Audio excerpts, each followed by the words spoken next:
संत और चेला की दर्द भरी कहानी। एक समय की बात है, एक गांव के किनारे एक संत अपनी कुटिया में निवास करते थे।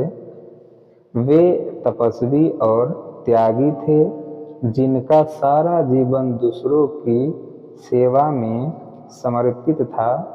उनके पास एक चेला था, जिसका नाम नित्यानंद था। वह बाल्यकाल से ही संत के पास रहकर धर्म और तप की शिक्षा ले रहा था। संत ने उसे अपने बेटे जैसा प्यार दिया और जीवन के हर कठिन सत्य से अवगत कराया। नित्यानंद संत की सेवा में लीन रहता, परंतु धीरे धीरे उसके मन में सांसारिक मोह जागने लगा। गांव में एक युवती थी, जिससे नित्यानंद का मन आकर्षित हो गया। यह बात संत को ज्ञात हुई और उन्होंने उसे समझाया, बेटा, संसार का सुख क्षणिक है, सत्य मार्ग पर चलना ही जीवन का उद्देश्य है। लेकिन नित्यानंद का मन विद्रोह कर उठा।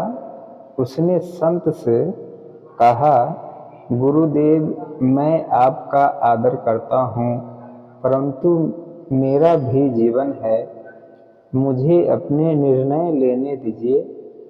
संत ने आंसुओं के साथ उसे आशीर्वाद दिया और कहा, जाओ, अपने रास्ते पर चलो, परंतु याद रखना, मोह और माया के बंधन तुम्हें दर्द ही देंगे। नित्यानंद ने युवती से विवाह किया और गृहस्थ जीवन में प्रवेश किया।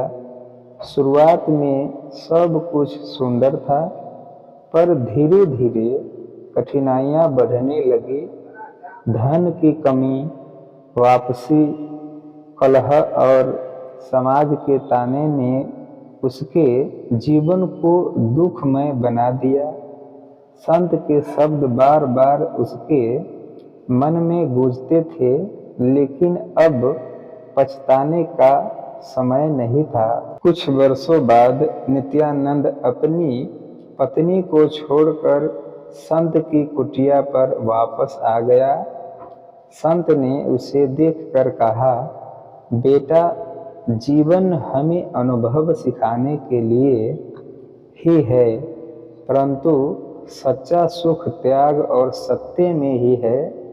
नित्यानंद ने उनकी चरणों में गिरकर माफी मांगी और हमेशा के लिए संत की सेवा में समर्पित हो गया। इस घटना ने उसे सिखाया कि सच्चा सुख सांसारिक बंधनों में नहीं, बल्कि आत्मा की शांति में है।